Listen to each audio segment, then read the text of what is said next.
Lux TV, c'est le monde du luxe dans toute sa diversité. Cela signifie l'industrie du luxe, les professionnels du luxe. Aujourd'hui, nous sommes à Shanghai pour le 4e China Luxury Summit, où Lux TV est le partenaire officiel.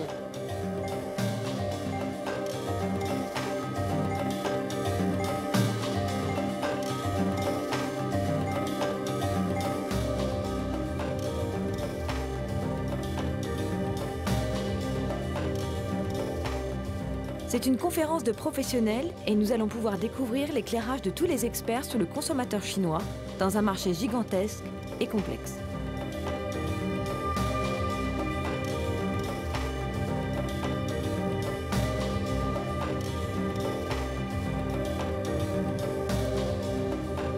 Si les marques sont utilisées comme l'attribut d'un statut social, certaines sociétés ont également la chance d'être perçues différemment sur le marché chinois. Nous avons vraiment besoin de regarder localement les marchés clés et étudier les réactions du consommateur, de l'acheteur et du marché lui-même, et ainsi adapter cette approche globale à ce marché local. Prenons le cas de l'Asie, où nous avons des marchés comme l'Inde et la Chine qui deviennent de puissants géants du luxe. Mais il y a aussi Hong Kong, le Japon et l'Australie qui sont des marchés bien enracinés. Ces marchés partagent une connaissance plus profonde et plus longue du luxe. Il est donc très important de se rappeler que nous sommes une marque internationale de luxe tout en gardant à l'esprit le fonctionnement du marché local et d'orienter notre stratégie vers ce marché.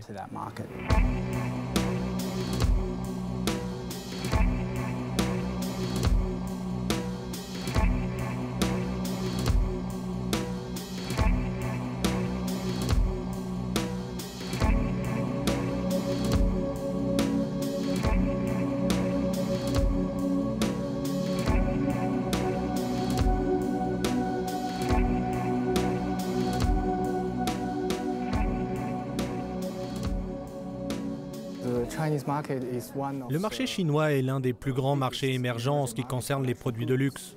Mais le problème est qu'il existe aujourd'hui un nouveau marché du luxe. C'est d'ailleurs le cas pour la grande majorité des pays d'Asie. Et la caractéristique principale du consommateur est d'avoir une nouvelle approche du luxe. C'est d'ailleurs pourquoi un grand nombre de marques attirantes marchent très bien, ce qui ne veut pas dire que toutes ces marques connaîtront automatiquement du succès en Chine. La raison pour laquelle Louis Vuitton et d'autres marques fonctionnent bien est qu'elles ont pris très tôt l'initiative de pénétrer le marché chinois.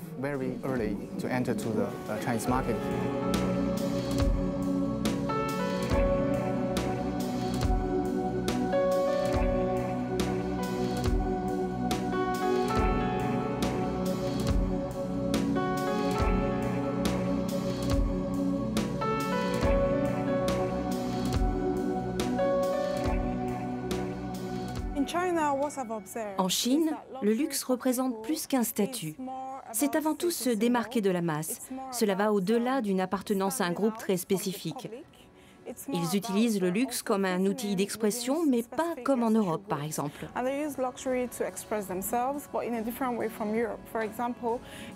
En Chine, on peut trouver des gens qui achètent des produits de luxe juste parce qu'ils pensent que tout le monde connaît obligatoirement cette marque et parce qu'ils doivent savoir qu'il s'agit d'une marque de luxe.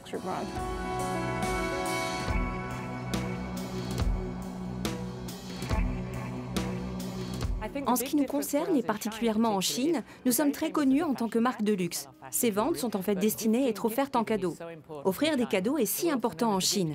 Nous sommes très privilégiés que notre maison soit considérée comme une marque de luxe, aussi bien qu'une marque idéale pour trouver un cadeau.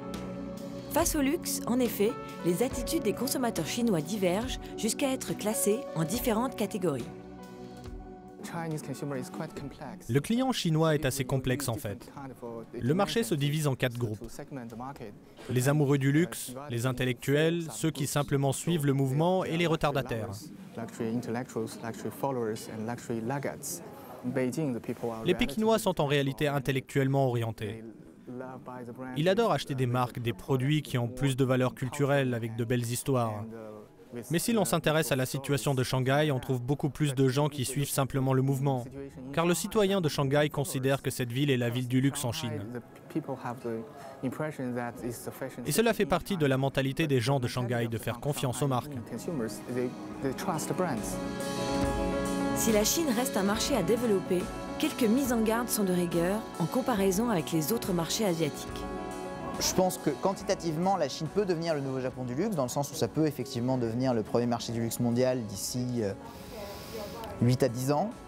Néanmoins, qualitativement, si on va regarder qui sont ces consommateurs et ce qu'ils vont acheter, donc de quelle manière ils vont le faire, je pense qu'on est face à deux marchés qui sont antithétiques au possible, parce que la Chine, c'est un pays immense, très hétérogène, d'un point de vue géographique, ethnoculturel, alors que le Japon, c'est un pays très homogène. D'un point de vue économique aussi, la Chine a énormément d'inégalités, alors que le Japon, ça a été le pays du luxe car le pays des classes moyennes.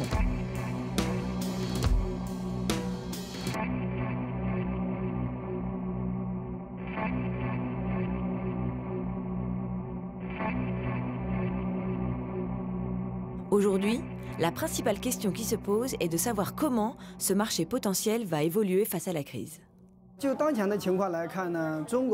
Actuellement, le marché des produits de luxe chinois n'est pas encore vraiment touché par la crise. Parce que les consommateurs chinois de produits de luxe ont déjà épargné assez de richesses pour faire leurs futurs achats et leurs futures consommations.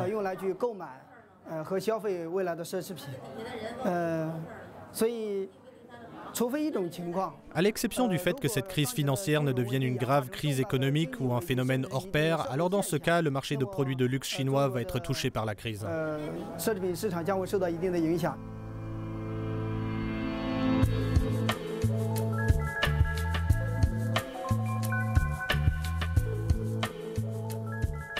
Je pense que tous les secteurs du monde sont touchés par la crise actuelle. Fort heureusement, le luxe connaît de meilleurs résultats durant cette période de récession par rapport aux autres secteurs, et pour des raisons très simples. Le luxe répond à un besoin inné humain et aux émotions. De plus, durant cette période de troubles économiques, les hommes recherchent un certain réconfort.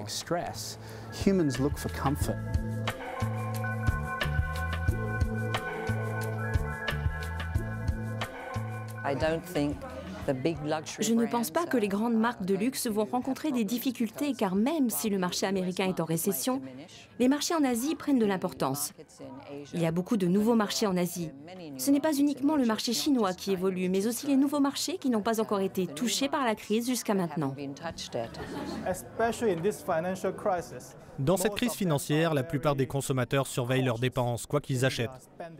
Réfléchissez donc à ce qui est arrivé au marché du luxe. En disant cela, je reste très positif en ce qui concerne le marché chinois. Je pense effectivement que la plupart d'entre eux ont déjà atteint leurs objectifs pour l'année 2008. Vous verrez que certains seront très enthousiastes durant ce sommet.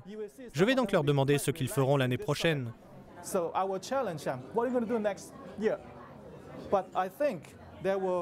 Mais je pense qu'il y aura une croissance de 15 à 20% l'année prochaine, alors qu'elle a augmenté de 20 à 30% cette année et les années précédentes déjà.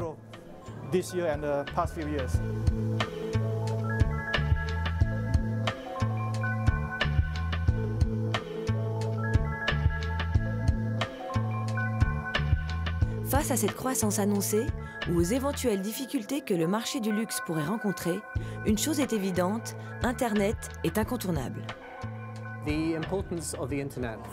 Je pense qu'Internet fait partie des plus grandes priorités des marques de luxe en Chine, même si ce n'est pas la même chose pour les autres marques de luxe au monde.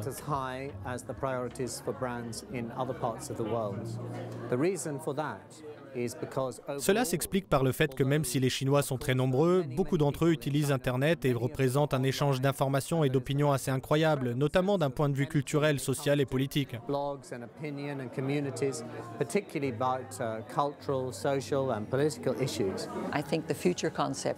Je pense que la nouvelle tactique de toute marque qui pénètre le marché asiatique, c'est d'établir un nouveau magasin phare. C'est une voie qui doit être absolument prise en considération.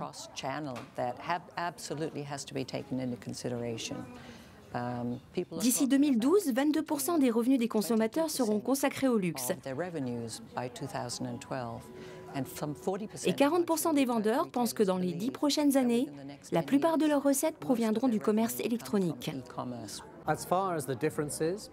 En ce qui concerne les différences entre les différentes marques de luxe sur Internet, disons entre l'Asie, les États-Unis et l'Europe, la différence est assez marquée. Elles ne partagent pas la même maturité. Prenons le cas des États-Unis, qui a certainement le système de commerce électronique le plus perfectionné au monde. Les consommateurs sont vraiment habitués à commander sur Internet, à effectuer les paiements, alors que tous ces actes sont encore perçus comme des barrières dans l'esprit d'une grande majorité de Chinois.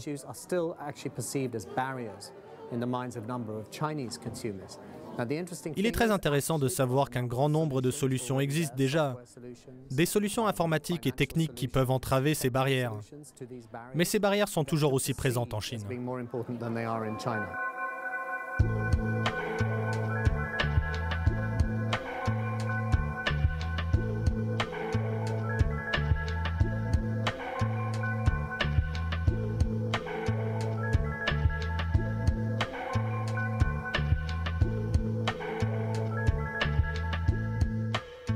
Si le marché chinois est ouvert au luxe et offre des perspectives attrayantes, qu'en est-il de la place des marques de luxe chinoises? Pourraient-elles s'imposer de la même façon en Europe? Lorsque les marques chinoises pénètrent l'Europe, je pense qu'il existe un grand nombre d'opportunités. Les opportunités sont nombreuses en temps de crise et les marques chinoises peuvent discuter avec les partenaires et les vendeurs européens qui sont avides de nouveautés, qui recherchent de nouvelles marques et qui sont très enthousiastes à l'idée de faire venir de nouveaux consommateurs dans leurs boutiques. Je pense que c'est une bonne chose pour les marchés européens en ce moment. Il y a donc pour la Chine une très belle opportunité à saisir. Si une nouvelle marque de luxe asiatique souhaite investir le marché européen, je suggérerais que cette marque achète une petite société italienne ou bien française. Investir dans cette société pourrait assurer la distribution des produits de cette marque. C'est la manière la plus efficace d'intégrer le marché européen.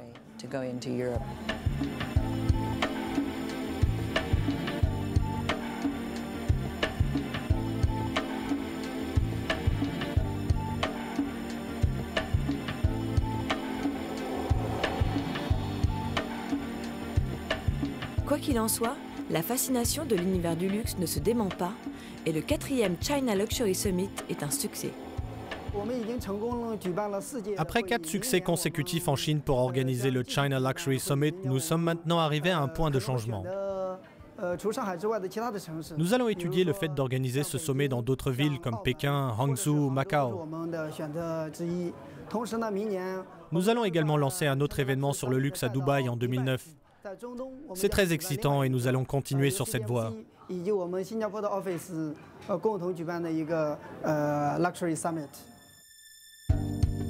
Ce succès du 4e China Luxury Summit a également permis de faire naître des collaborations fructueuses.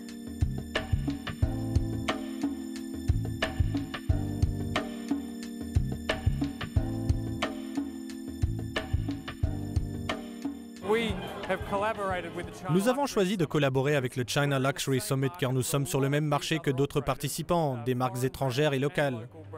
Il est important de collaborer dans des domaines où nous ne sommes pas en compétition. Aujourd'hui, fort heureusement, à ce jour, Mint n'a pas de concurrent en Chine. Nous sommes donc les seuls membres privilégiés d'un club privé. C'est un club réservé aux membres d'un club sur l'art de vivre aujourd'hui et Mint est très heureux de collaborer avec toute autre marque du luxe et de l'art de vivre. Exclusivité, art de vivre et luxe, des mots qui font toujours rêver. La Chine reste un marché plein d'espoir, alors que les places financières restent encore agitées.